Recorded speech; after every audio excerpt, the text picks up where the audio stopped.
Miguel, ¿cómo andás? Bienvenido. Bien, por suerte lo más bien.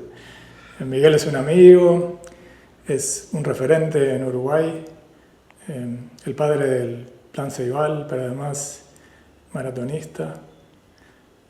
Hemos nadado juntos un par de veces. Cruzamos la isla. Exactamente. Y a veces tenemos charlas cuando tenemos que generar algún descanso. Exacto.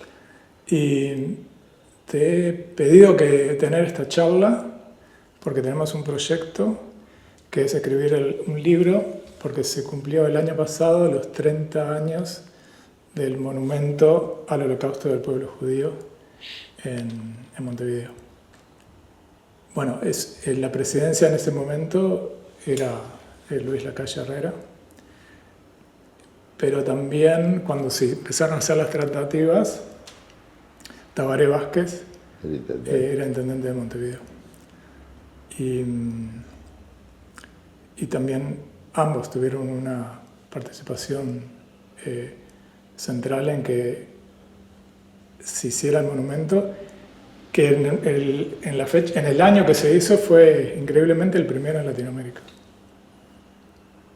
Y además con un diseño increíble, arquitectónico, que lo convierte en referencia mundial. Y mi primera pregunta es si estuviste allí en la inauguración. Estuve en la inauguración. Muy bien, no sabía. Porque en esa época yo era integrante de la mesa del Comité Central Israelita. Okay. No sé si no era secretario, una cosa de ese estilo. Yo estaba en el Comité Central Israelita y entonces estuve el día de la inauguración. ¿Y cómo recordás ese momento de la Estaba inauguración? o en el comité o en la NSI, en uno de los dos estaba actuando en forma activa.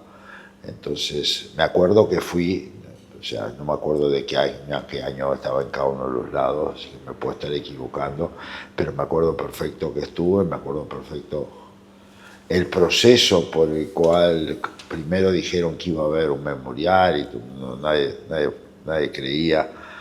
Después que iba a haber gente que lo financiaba, que la calle había dicho que sí, que se iba a hacer, que Tabaré lo apoyaba, o sea, viste esas cosas que después cuando lo ves la inauguración decís, se hizo realidad. Y una sensación importante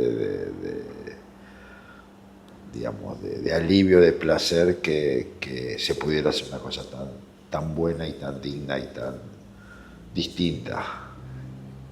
¿Qué sentís ahora como la trascendencia de poder haber logrado eso después de ya más de 30 años?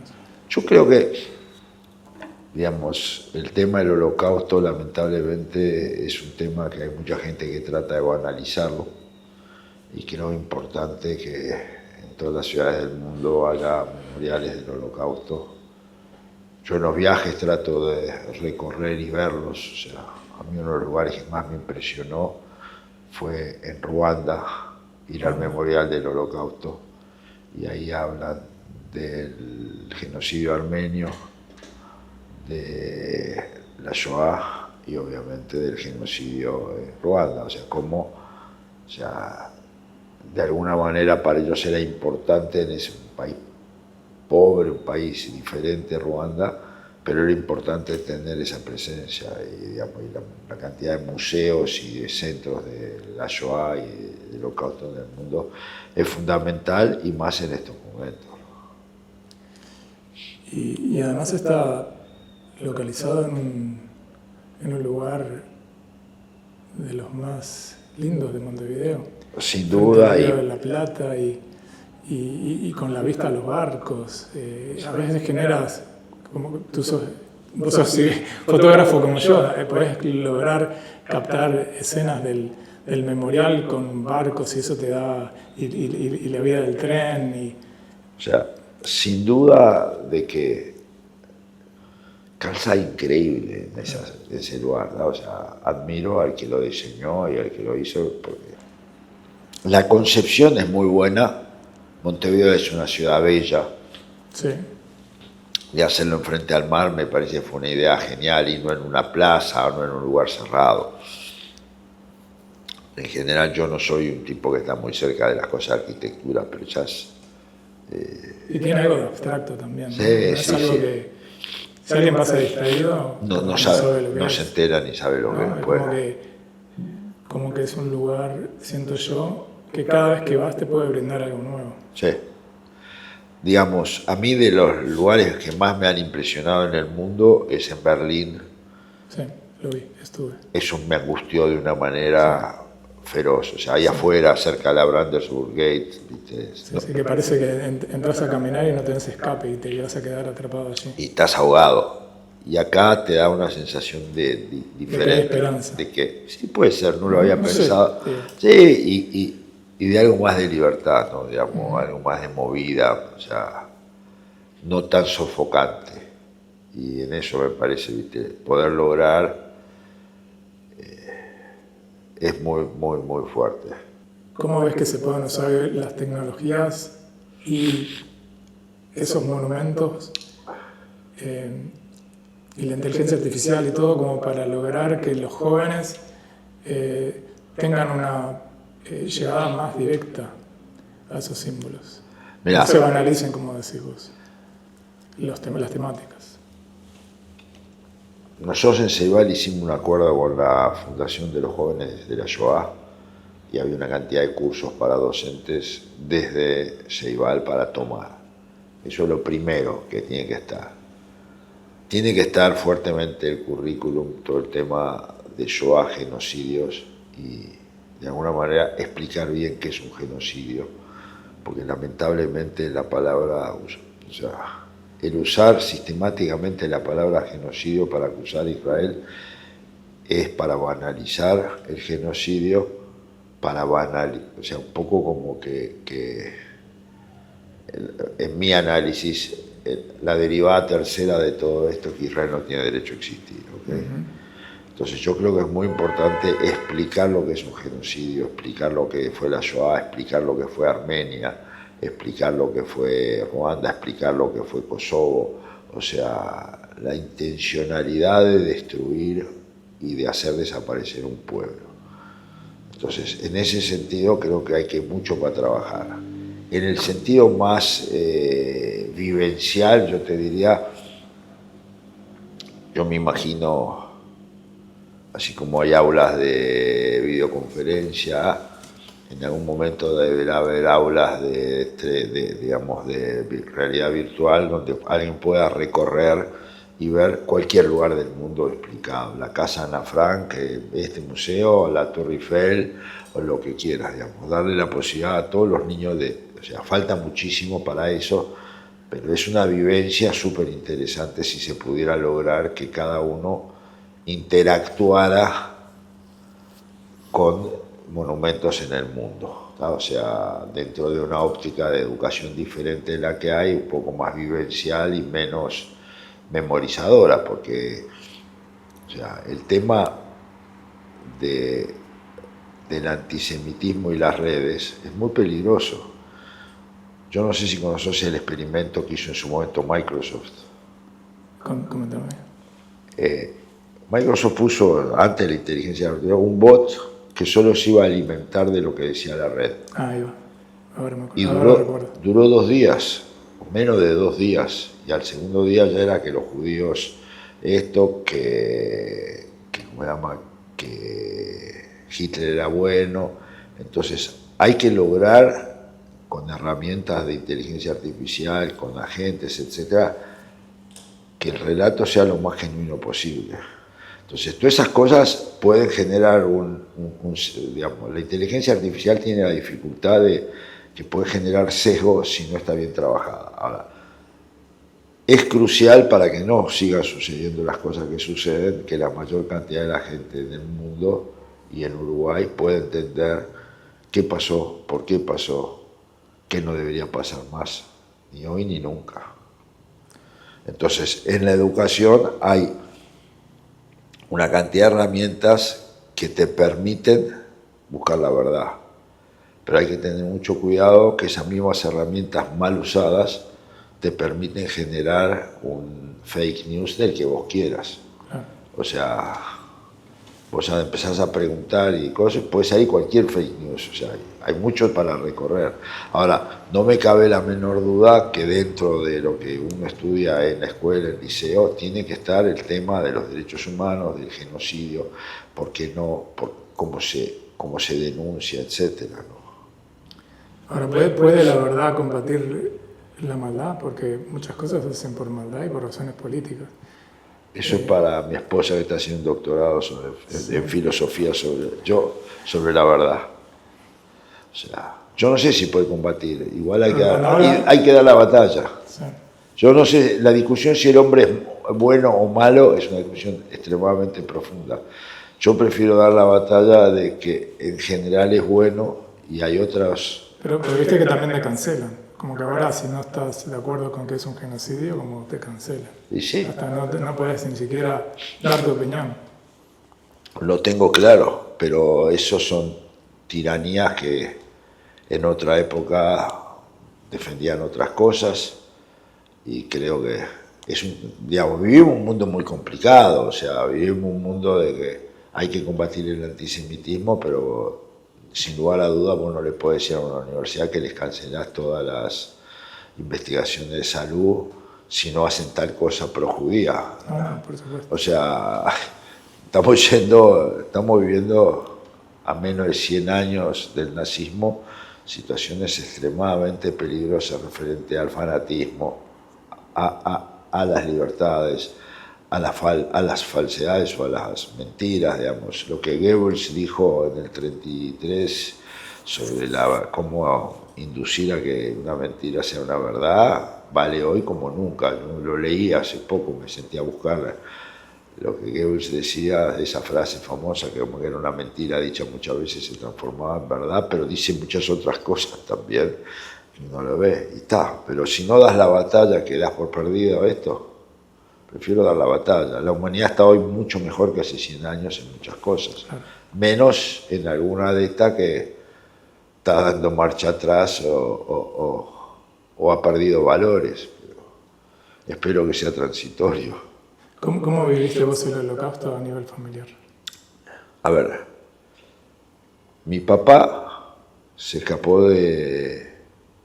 Primero empecé por mi mamá. Mi mamá y los padres y el hermano pudieron salir de Alemania en el año 39. Mi abuelo era ex oficial del ejército en la Primera Guerra Mundial. En la noche de los cristales se lo llevaron, la Kristallnacht se lo llevaron, y ahí estaban ellos pensando cómo salvaban a mi madre. Una idea era que mi madre y mi tío se fueran con los trenes que iban a Londres y los Kindertransport que iban. Y después en abril liberaron a mi abuelo y ahí se fueron a Bolivia. 2 países nomás en aquel momento, en abril del 39 te podías ir fácil. Uno era Shanghái y otro era Bolivia. Uruguay estaba cerrado, una cantidad de otros países te exigían convertirte al cristianismo. Y cuando le pregunté a mi madre por qué fueron a Bolivia, me contestó porque fue el primer barco que pasó. Esa frase, ¿viste? Me quedó... Y yo se lo pregunté en un viaje que la llevamos a Shanghái, en el lugar en Shanghái donde hay un monumento, una placa de los 30.000 judíos que fueron para allá. Con mi papá fue distinto. Mi papá tenía 27 años, él fue movilizado a la frontera cuando el lío entre Alemania y Checoslovaquia, y ahí se dan creo que eso fue en el 38, se da una serie de incidentes antisemitas, y mi padre le dice a su padre que se va, que no quiere pelear la guerra. Y él se va en el 39. Durante la guerra, mi papá se va a Bolivia también. Se cuela a la Argentina, trabaja en Argentina, vuelve a Bolivia sobre el final de la guerra por si alguien había sobrevivido. Y el único que sobrevivió fue un hermano. O sea que en la Shoah fallecieron mis abuelos, tíos, primos. O sea, nunca los conocí. Y mi papá nunca habló mucho de eso. O sea, yo terminé de entender el complejo de culpa de haber sobrevivido muchos años después que mi padre ya no estaba. También mi padre falleció cuando yo tenía 40 años, tremendo pelotudo. ¿Cuándo? 40. Wow. Tremendo pelotudo yo que, o sea, en vez de sentarme a preguntarle Sí. todo lo que le pregunté a mi madre, que vivió hasta los 90 y pico,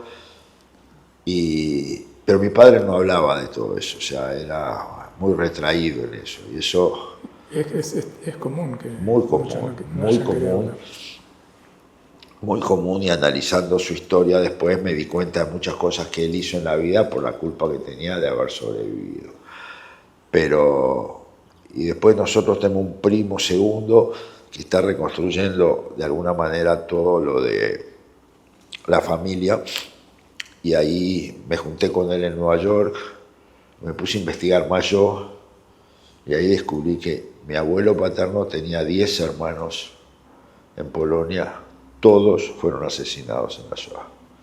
Sí sobrevivieron algunos hijos, ya como mi papá, primos de mi papá, pero por alguna razón también se dio que los que sobrevivieron no hicieron ese culto de estar juntos que hoy pasa en las familias, probablemente por las historias diferentes, eran familias numerosas de muchos hermanos, no sé, ¿viste? Pero entonces a mí me quedó muy fuerte todo, o sea, y con el paso de los años vos te das cuenta que a todos nos pesa que alguien sobrevivió.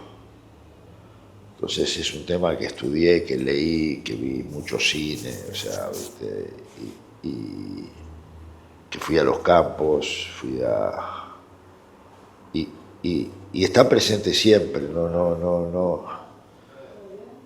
A mí me asusta cuando se transforma en una herramienta demagógica, ¿tá? Que muchas veces a nivel comunitario pasa.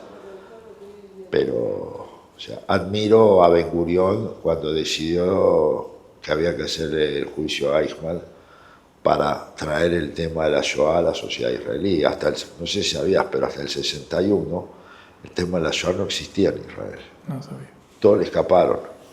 Cuando aparece el juicio de Eichmann en Jerusalén, todo, pero nunca había habido nada de eso antes, porque o sea, hay todo un complejo que la sociedad israelí decía no somos como los judíos de la Golá, nosotros no nos puede pasar, y Eichmann en algún momento, cuando Israel sabe que está, Ben Gurión tuvo la visión de traerlo y juzgarlo, o sea, generar un hecho fundamental. Y la importancia de que no prescriban los crímenes de guerra. No sé si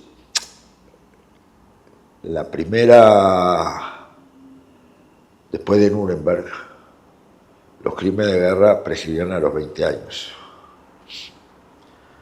Entonces, una de las interpretaciones de que hay por qué mataron a Kukurs, ¿sabes quién era Kukurs, no? Kukurs era un nazi de Letonia que lo mataron acá en el Pinar, en Shangri-La, perdón. Okay. Vino los del Mossad y lo mataron. ¿Cuándo fue eso? En el 65. Okay. Hay buenos libros, hay un libro de Butazoni muy bueno, hay muy buenos libros de eso. Deberían hacer una película.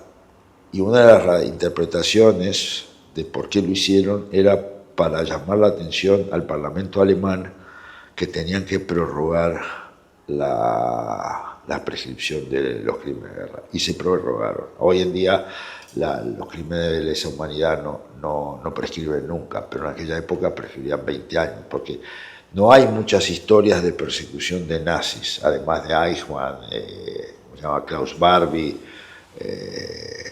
Kukurs, no es que había, o sea, entonces todo el tema cómo se sana, o sea, a mí me impresionó cuando en una noche de los cristales vino el presidente de Alemania, invitado por la Beneverit.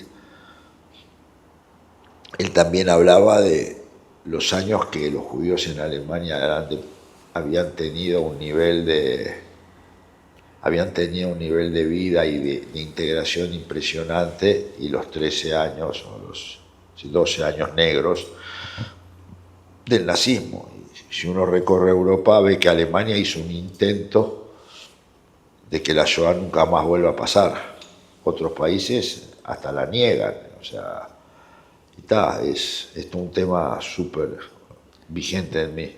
¿No te sorprende que, al menos en Europa, no, luego de ver la atrocidad que fue el Holocausto, no se haya evaporado el antisemitismo y que parecería que Alemania es el país donde, por decirlo de alguna manera, habría menos antisemitismo que países como España, etcétera?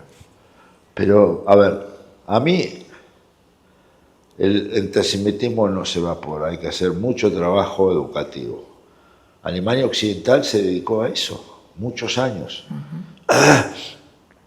Y tuvo mucho coraje Ben-Gurión de vuelta cuando firma las reparaciones con Alemania, cuando trata de volver a integrar con Alemania, porque el odio que había era brutal, o sea, haciendo semejanza a los odios existentes hoy. Y hubo dos líderes que decidieron, Adenauer y Ben-Gurión, de avanzar.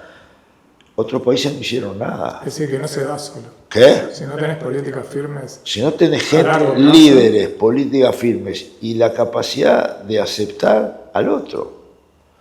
Mirá que cuando Ben-Gurión acepta las reparaciones de guerra de Alemania, los judíos del mundo estaban enojadísimos con Ben-Gurión. ¿Cómo iba a negociar con Alemania? Sí, muy reciente. Y mirado en perspectiva fue muy importante. Ahora no me sorprende porque, digamos, hoy el antisemitismo está muy, ¿cómo se dice?, colorido con soy pro-palestino, la liberación, la cantidad de cosas de los movimientos de liberación nacional de los años 60 o 50, no tiene nada que ver con eso.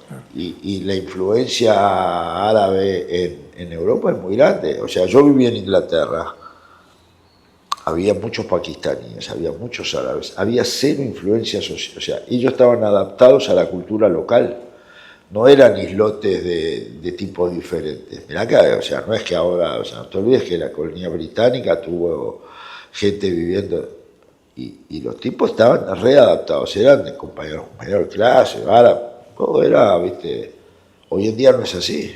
Entonces la sociedad occidental también perdió en aras de no sé qué, poder decir, no, esto no puede volver a pasar, no puede haber más tensión, tenemos que tratar de resolverlo.